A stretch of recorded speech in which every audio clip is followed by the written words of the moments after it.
እግዚአብሔር ይመስገን። እግዚአብሔር ተመሰገነ ይሁን። እንኳን አብራ ደረሰን። ሁሉ ሰላም ሰላም። ዛሬ እንግዲህ ሰው ጋር ልንሆን ነው የመጣነው። እሺ እንግባ ወደ ቤት።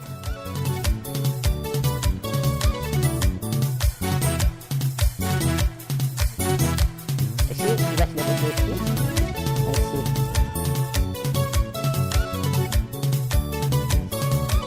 እሺ እግዚአብሔር የተመሰገነ ይሁን። ቤቶት በጣም ነው የሚያምረው። አመሰግናለሁ። በዚህ ልክ ስለተቀበሉን ደግሞ እናመሰግናለን። እኔም አመሰግናለሁ። ሰው እያልኩ ልጥራዎት አንቺ እያልኩ አንቺ በይኝ። ለቅርበቱም አንቺ በይኝ። አዎ እሺ። ስላገኘሁት ደስ ብሎኛል። አመሰግናለሁ። ያው ቤት ያፈራውን ጠጁንም ቀመስ አድርጊውልን። እሺ ደስ ይለኛል። ልቅዳ። እሺ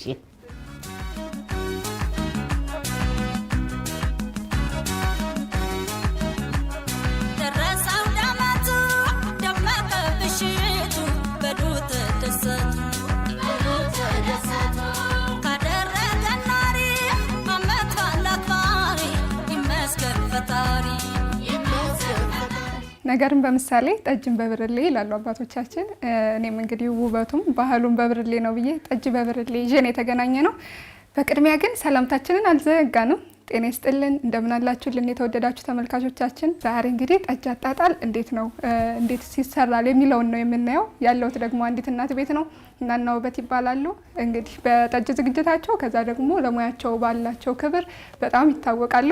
ከእሳቸው ጋር ሁኜ ስለ ጠጅ አጣጣል እንዲሁም ደግሞ ሌሎች ጉዳዮችንም እያነሳን ነው ቆይታ የምናደርገው። የእናንተም አብሮነት ከኛ ጋር እንዲሆን የአክብሮት ግብዣችን ነው።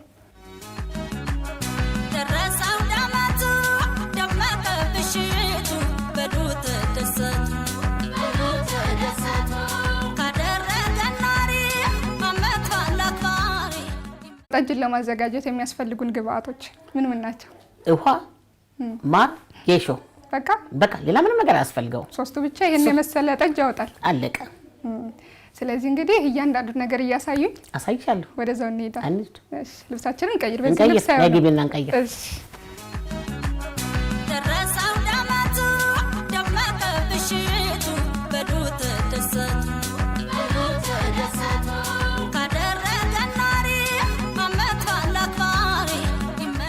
ይሄ ነው ውጭ ነው።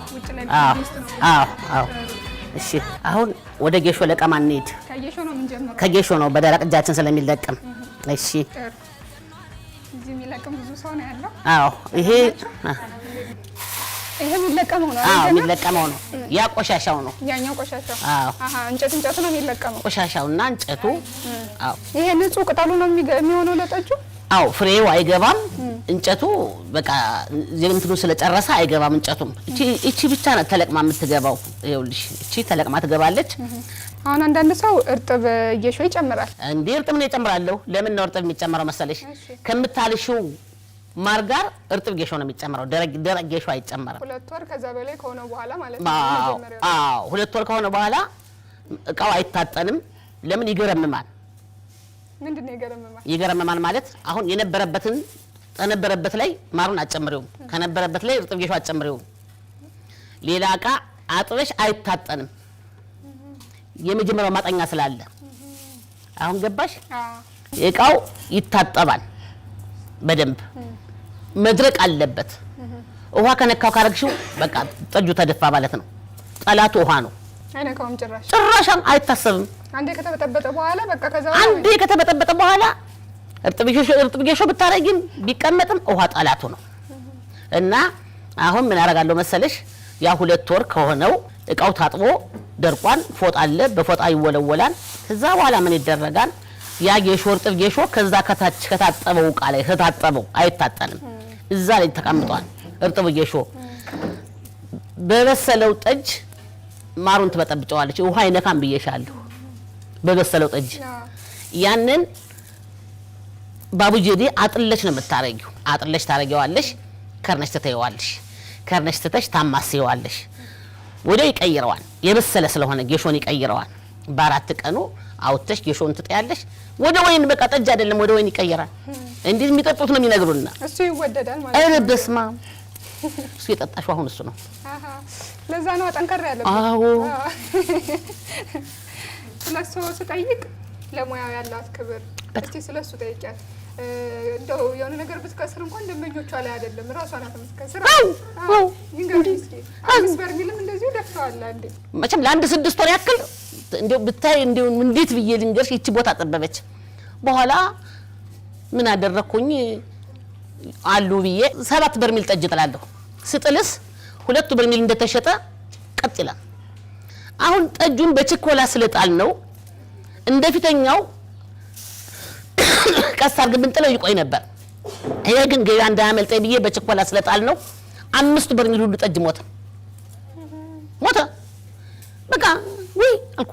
በኋላ በቃ እኔ ምን ላድርግ እኔ ይሄን ጠጅ አልሸጠውም አልኩ። ዝናብ ኖርዝ ሲወርድ 5 በርሜል ጠጅ ሁሉ በጎርፍ ሰደድኩት። በኋላ ይቺ ጓደኛዬ መተሽ ነው ደውዬ አልማዝዬ አሁን ዛሬ እንቅልፍ ወስደኝ አደር አልኳት። ምን ነው አለችኝ። 5 በርሜል ጠጅ ሁሉ ለጎርፍ ሰደድኩት አልኳት። አድናቂሽ ነኝ አለችኝ። እሷ በጣም እናናኮ አድናቂሽ ነኝ አለችኝ። እኔ ምን ላድርግ ምን እንቅልፍ ወሰደኝ። በቃ ለቀኩት። እንት ብር ይሆናል አሁን 500 ሺህ ብር። በስማ አው እንዴ የ7 ሚሊዮን መኪና ገደል እየገባ አይደል? እኔ ማን ነኝ? ለምን ከሰው በላይ ምን ክብር አለ? በቃ ያ ስሜ ያኔ ቢበላሽብኝ ይሄን ጊዜ ኮንፊደንስ አይኖረኝም። ኮንፊደንስ የኖረኝ እኮ ጥሩ ስም ስላለኝ ነው። ያ ጠጅ ግን ሰው ሁሉ ያባርብኝ ነበር። አዎ ና እንደዛ አደረኩት፣ ለቀኩት። እንደዚህ አይነት እምነት አሁን አንዳንዴ ካስተዳደግ ይመጣል። ሰው ከየት ነው ያመጡት? እስኪ እንደዚህ እኔ ምንድነው መሰለሽ እዛ ጎንደር እያለሁ በወረፋ ነው የሚበላ። በወረፋ ሲበላ ረስተውት ብሩን ይዘውት ይሄዳሉ። ረስተውት ከፍላን አልከፈልኩም አንተ አልከፈል እንካ ስጣት ለዛች ለቀዩዋለ እና ነው ብሩን በልተን መተን ብለው 500 ብር 400 ብር ረስታችሁት እኛም ረስተነዋል ይልኩታል። ከዛ መተው እንጀራ ቅልቤላቸው ሲበሉ 2 ጊዜ እንደጎረሱ ባፋቸው ይዞራል። በኋላ ምን ነው ላችኋለሁ ደህና ነኝ። ኧረ ምን ደህና ነህ? ይኸው 1 ሰዓት እንጀራውን ይዘው ቁጭ አልክለዋለሁ። በኋላ ልቀይርልህ ማሳኮተለቲ ወይ ጉላሽ ወይ ፍርፍር ልቀይርልህ ስለው ወባም ሞኝ እኮ ነው። ወባንማ አባት አትረዳህ የራስ ጉዳይ። እጄን ሰድጄ ብሩን አልቀበለው። መጀመሪያ ጠይቄ ነው። መጀመሪያ ለምን ደካማ ጎኑን ብር ሊከፍል አይደል እንዴ? ድመት መስል እጄን ሰድጄ ከመቀበል የሰውየውን እንትን መረዳት አለብኝ። ጠጁን አሁን ደግሞ ሰው ጠጅ እየጠጣ ድገሚኝ ይለል ጥሞት በቃህ ወደ ቤት እክድ ለጤናቸው አዎ መሽቶብሃን ሂድ እንጂ ቅጅለት ምናምን አልልም። ሰው ይቀድማል በአካሉ በአምሳሉ የፈጠረን አምላክ እያለ ሰውን ያክል ክብር ተቤቱ እንጀራ በልቶ ቢመጣም ጠጁ ኃይለኛ ስለሆነ ጥብ ያደርገዋል። ማሬ እባክሽ በጨው እንጀራ ስጪው፣ ማሬ እባክሽ እንትን ስጪው። በኋላ እኛ እንዲህ አንበላም። ለምንድን ነው እናት አንቺ ዛሬ ጊዜው ተቀይሯል አንቺ ያልተቀየርሽም ብለው ያውልሽ በቅቤ እንጀራ 2 ብር በጨው እንጀራ 100 ብር አወጡት። ጠጁ ነው ያወጣው። የራሳቸው ሐሳብ ነው በቃ። አዎ እኔ ዝም ብለው እንዲጠጡ አልፈልግም። ለምን ጠጥተው ታመማቸው ምን ያደርግልኛል? እናና ቤት ጠጥቼ ታመምኩ የሚለኝ እንጀራ ቢከስር ይሻለኛል።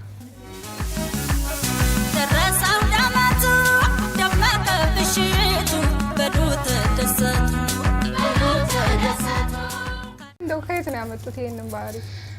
እኔ አላገኘሁም። አባቴ ለጋስ ነው ይባላል። ምን አደረጋሉ? ጥሬ ብሩን አውጥቶ ያሻናሉ። ሲያሽ አለሙ መለሰ መኮንን ናደው ደሞ አንዱ አባ ጉሩሙ የሚባሉ አባቴ ሊጠይቁ ይመጣሉ አሉ። ነጋት ራስ ውበት ደናደሩ ያሉ ይመጣሉ አሉ። ሲመጡ አረ ንሽማ ሱን ወንበር አውጭ ንሽ ትልቅ ሰው መጥቷን ብሎ ወንበር ያወጣላቸዋል። ደሞ ወንበር ሲያወጣላቸው አሁን እንዴት ያለ ሰብል ደረስነ አሉ ሲሉ ሄይ ና መኮንን ናደው በእጅ ሳደግፍ እንዲህ አርገፈስ መኮንን ናደው አለሙ መለሰ እንዲህ አርገፈስ አባ ጉሩሙም እንዲህ አርገው ይፈሱ ብሎ አሳፈሳቸው። መኮንን ናደው ትንሽ አፍሳናል። ሂድ የድሃ ልጅ አለሙ መለሰ አሉ ብዙ ጥሬ ብር አፍሳናሉ። ባርኬ አንተን ባርኬልሃለሁ አንተ እንደበላህ እንዳበላ ትሞታለህ። ያ ግን የድሃ ልጅ እና ጥሬ ብር አባትሽ አድለዋል። ይሄን እየሰማሽ ነው አንቺ? ይሄን ወንድሜም አሁን ሰርቆ ሌባ ካገኘ አረ ለአባው ውበት ስጡት ሄዶ እንቀርጎ ያለ ሌባ ጥቅጥቅ አለ ይሞትብሃል። ይሞት ሰርቶ የማይበላ ለምንድን ነው? በቃ እኛ በስራ ነው ያደግነው። ፈሪዘናት ጌሾ የተወሰነ ለቅመናል። ሌሎች የሚያግዙም ልጆች አሉ አይደል? አሉ። እንግዲህ እነሱ ይቀጥሉታል። ቀጣዩ ስራችን ምንድነው የሚሆነው? ጌሾ ከተለቀመ በርሚሉ ታጥቦ መታጠን አለበት። ስለዚህ አሁን ወደ በርሚል አጠባችን እንሂድ። እሺ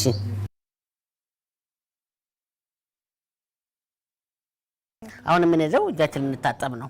ለምንድን ነው ጌሾ እርጥበት አይፈልግም። አሁን እጃችን ከታጠብን ግን በርሚል አጠባ እንገባለን። ስለዚህ ጌሾን ያስቀደም ነው ውሃ እንዳይኖረው ነው። እሺ እንጂ የሚቀድመው በርሚል ነው። በርሚል ነው። አዎ እሺ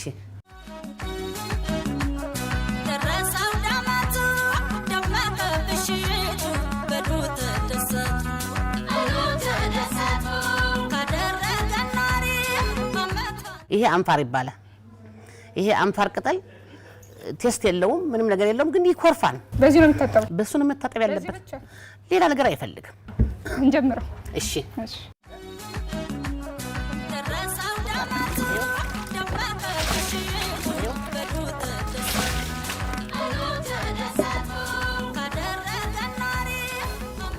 በደንብ መታጠን አለበት።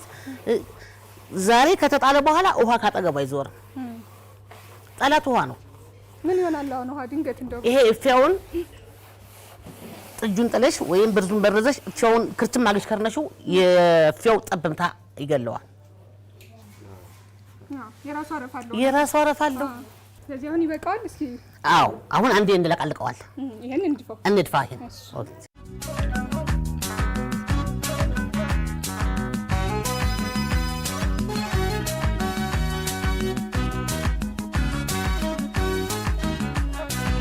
አሁን በቃው። አሁን ማጠን ነው።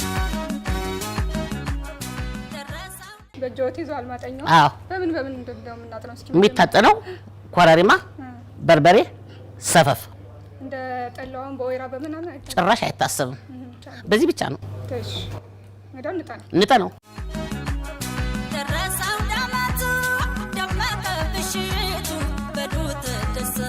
አሁን እያጠን ነውና መታጠኑ ሲበቃው በምንድን ነው የምናውቀው? ይሄው እንዲህ ስታረጊው ያቃጥልሻል። ጎኑ ምናምን ሙሉ ሲያቃጥል። አዎ ስለዚህ አሁን ይሄኛው እየሞቀ ነው። በቃ አንስተን እፊያውን ከርነን ይበቃዋል። ውሃ እንለካበታለን። ወዲያው ነው የምናደርገው? አዎ ችግር የለም። እናንሳው። ስለዚህ እሺ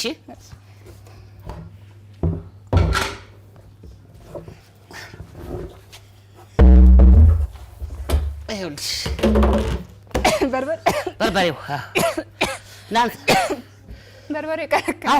አዎ ጥሩ። ወዴት ነው የምንወስደው? ወደዛ እንወስደው? ወደዛ እንወስደዋለን። ይገባል ካቤት። አዎ አሁን ማር በጥብጠን መልቀቅ ብቻ ነው። እንሂድ ወደ ማር። እሺ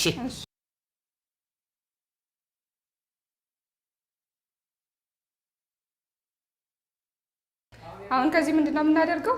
ከዚህ ማር በቃ ቆንጥረን መበጥበጥ ብቻ ነው። በምንድነው? ለአሁን በመቆንጠር ነው። አዎ ሌላ ጊዜ ግን በዚህ ሙሉ ማር ከሆነ በዚህ ሙሉ 3 ውሃ ነው መበጥበጥ ነው። እንደ ማሩ አይለያይም ውሃው? ጭራሽ አይለያይም። 3 ናት። አሁን ግን በጀላል። አዎ ማር ይመረጣል አለው አይነት አዎ ይሄ ማር ቆንጆ ማር ነው። ፀሐይ መጥቶት ነው የሚነካ። አይነካም አጅሬ ሲቀልጥ ነው የሚነሳ። አዎ ማር ማለት እሱ ነው። አሁን ይበቃል። አዎ ነይ እንውጣ። ሂጂ እንውጭ በይ። በሁለት እጅ ሽሹ እንዳዲስ ብናዘጋጅ ጥሩ ነው። በቃ ደግሞ የበለት ችግር የለም እንደትይዣት የማር ነገር እንግዲህ ንቦቹም አሁን የበዓል ሰሞን ነው ያለ ነው ብለናል። አዎ ስለዚህ የበዓል ደግሞ ስራው ይበዛል አይደል? ለዛ ነው እኮ ይሄው 1 2 3 4 5 በርሜል የጣልን እኮ ለዛ ነው። ይበቃዋል። አሁን ይሄ አዎ የመጀመሪያ ይበቃዋል። በቃ ይሄን በቃ እዚህ በርሜል እንገለብጠዋለን። እዚህ በርሜል እንገለብጣለን።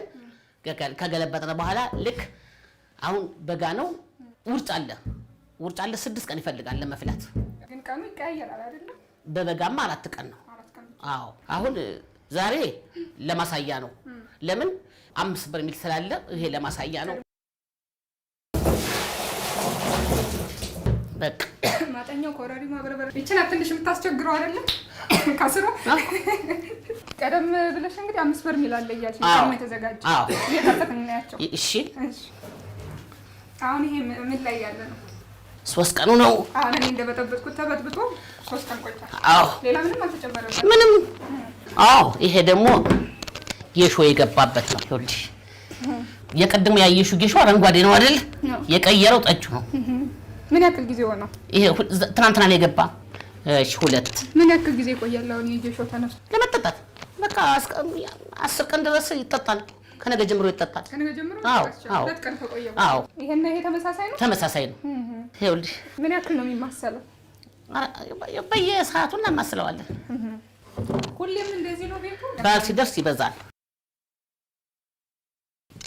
ይሄ ደግሞ 4ኛው ነው። ይኸውልሽ ያቺኛዋ 3ኛ ናት። ይሄ 1 ቀን ይቀድማል። ይሄ አዎ ከለሩ ራሱ ይለያል። እኔ ከበጠበጥኩት ሲቆይ ጭራሽ እየደመቀ ነው የሚሄደው። እሷ ክፈችው። አዎ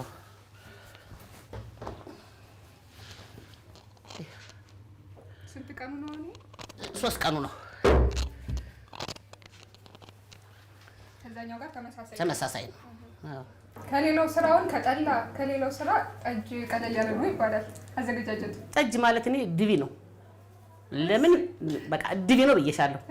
ለምንድን ነው ብትይ ምግብ ቤት 42 ዓመት ሰርቼ በዞረበት አታዞሬ ብያለሁ። ለምን ማለት ጥሩ ነው። በቃ ስጋንም ሰርቼ አየሁት፣ አሳንም ሰርቼ አየሁት፣ በየነትም ሰርቼ አየሁት። በቃ አድካሚ ሲባል ምግብ ቤት እንግዲህ እንዴት ብዬ እንግዲህ ወልደሽ ከሆነ ለክርስትና እንኳን ለአንድ ቀን ምን ያክል ያስደገድጋል። እንኳን ሙሉውን ዓመት በሙሉ 30 ቀን ድግስ ሁልጊዜ እንቅልፍ የለሽም እኮ እና ይሄ እኮ ዓለም ነው። ይሄ ወንድ ያጥበዋል፣ ወንድ ያጥነዋል። ማሩን ቁጭሽ ታስለኪያለሽ፣ ውሃ እንዳይነካው ንጽህናሽን በቃ በፎጣ እጅሽን በቃ በእንደዚህ አይነት ፎጣ እጅሽን አባብሰሽ በቃ ምንም ነገር አድካሚ አይደለም። ወደ ሌላ ጥያቄ ነው ሰደው። እሺ ለዚህ የሚባል አለ፣ ደረቅ ጠጅ የሚባል አለ። ቅድም ያነሳሁልዎት ነበር። እሺ ጠንካራ ምን ሲሆን ነው? እሺ አሁን ይሄ ችግር ደህና አይደለም ወይ? ይሄ ውሃ ጠብ እንዳይለበት ነው። አሁን ይኸውልሽ ይሄን ጠጅ ይሄ ጠጅ አሁን እስከ 10 ቀን በታም ማለት ለስላሳ። አዎ ከ10 ቀን በኋላ ትንሽ ያዝ ያደርጋል። ምን ሲሆን ነው ደረቅ ነው? አያማ ሲበላሽብሽም ይደርቃል። ሲበላሽ ደረቅ ይሆናል። ያን 5 በርሜል የደፋው በምንድን ነው? ብርዝ ሲባልስ? ብርዝማ ይሄው አሁን በረዝኩት አይደል? ይሄ ብርዝ ማለት እኮ ውሃና ማሩ ነው። ይሄ እንደተበጠበጠ በቃ እሱ ነው። ሌላ አንድ ጭንቅላቴ ለሚመጣ ጥያቄ። እሺ ጠጅ መጣል ነው የሚባለው። ለምንድን ነው መጣል የሚባለው? አዎ ጠጅ መጣል የሚባለው ጠጅ መበጥበጥም ይባላል፣ መጣልም ይባላል። ያው 2 ነው ስሙ። አሁን ጠጁ ከውሃ ጋር አገናኝተሽው ዛሬ ጠጅ ጥያለሁ ትያለሽ። አዎ ይሄ ስሙ ነው። ጠጅ ጥያለሁ ወይም በርጃለሁ ይባላል። በቃ ጠጅ ከድሮም የንጉስ ሲወርድ ሲዋረድ በቃ አይደለም። እኔ ራሱ የሞቱትን እናትና አባቴን እኮ አስከበርኳቸው። የትልቅ ሰው ልጅ ነሽ፣ ይሄ የድሮ ነው፣ እንዴት ተገኘ? ጠፍቷን ባህላችን ይላሉ። መጥፋት የለበትም ላደለው የኛው ነው ደግሞ እኛ የምንታወቅበት ነው እንደ ሀገር። አዎ እንደ ሀገር በቃ እንደ ሀገር። አዎ ልክ እንደ ቡናው እንደ ጠላ። ኧረ እንደው ተይኝ በቃ። ጥሩ እንግዲህ እኛ ስራችንን ጨርሰናል። ከ4 ቀን በኋላ ደግሞ የሚሆነውን ማሳይተናል። ከዚህ አዎ ልብሳችንን ቀይርና ቅድም የጀመርናትን ጠጅ እየጠጣ እሺ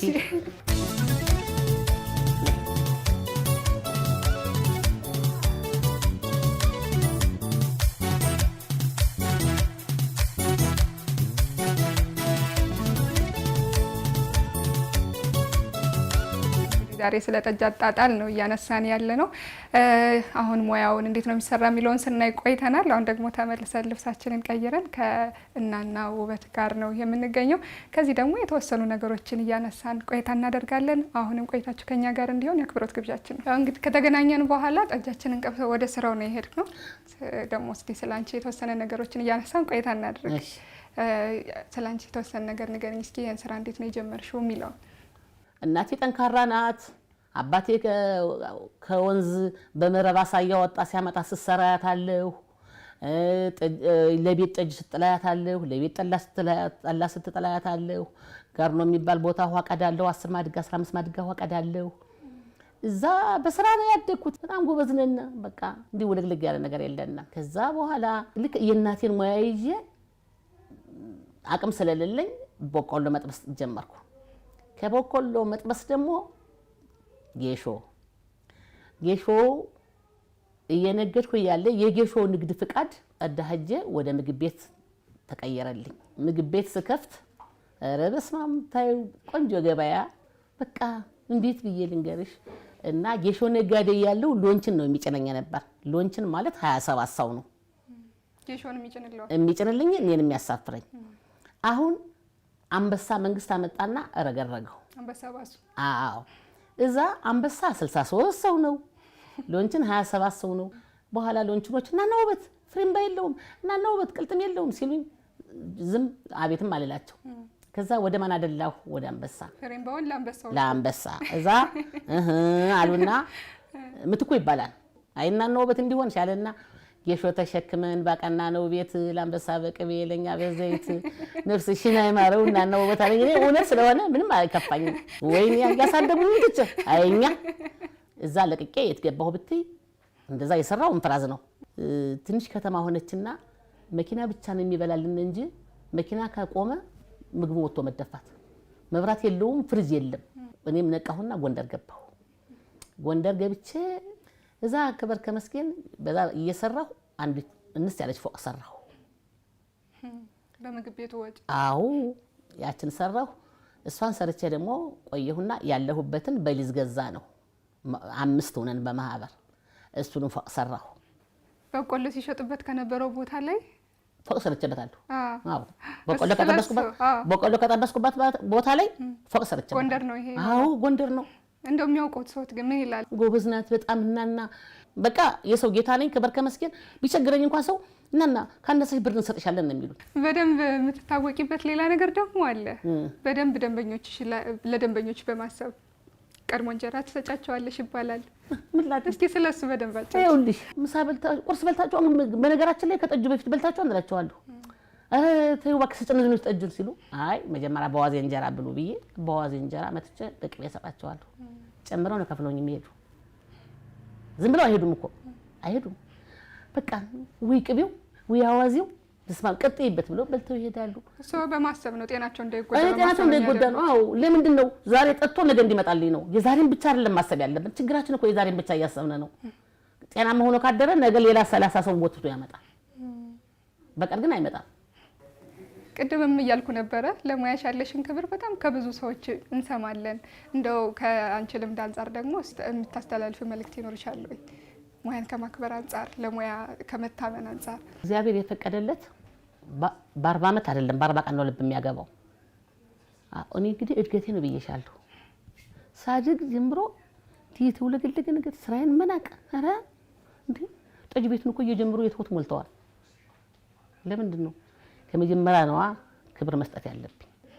ምንም ይሁን ምንም እኔ ጌታ ሆይ እኔ የምሞት ከሆነ ትናንትና የተናት ነበር ዛሬ እንዴት ሞተች ልባል እየሰራሁ ልሞት ነው የምለው። በቃ ስራ ነው ያደግኩበት ነው እና ስራዬን አክባሪ ነኝ። ሁሉም ሰው ስራውን መካከበረ ያድጋል። በቃ ትንሽ የስራ ትንሽ የምናደርገው እኛ ነን፣ ትልቅ የምናደርገው እኛ ነን። የስራ ትንሽ የለውም። ስራዬን ካከበርኩት በቃ በልቻ አድራለሁ። ሰፊ ጊዜ ሰጠሽ ከኛ ጋር ቆይታ ስላደረግሽ የጠጅ አጣጣል ሙያዬንም ስላስተማርሽን ከልብ አመሰግናለሁ። እኔም አመሰግናለሁ ለዚህ ላበቃኝ ጌታ። ስትከታተሉ የቆያችሁት የልፊ ፕሮግራማችንን ነበረ። ያነሳነው ጉዳይ ደግሞ የጠጅ አጣጣል ሙያን ነበረ። ከእናና ውበቱ በዚሁ ሙያ ላይ ረጅም ዓመታትን ከቆዩ እናት ጋር እኔም አብሬ እየሞከርኩ ቆይታ አደረግን። ስለተከታተላችሁን ደግሞ ከልብ እናመሰግናቸዋለን። ቀሪ የልፊ ዝግጅቶቻችን ይቀጥላሉ። እኔ ግን ከዚሁ አበቃው። መልካም ጊዜ ይሁንላችሁ።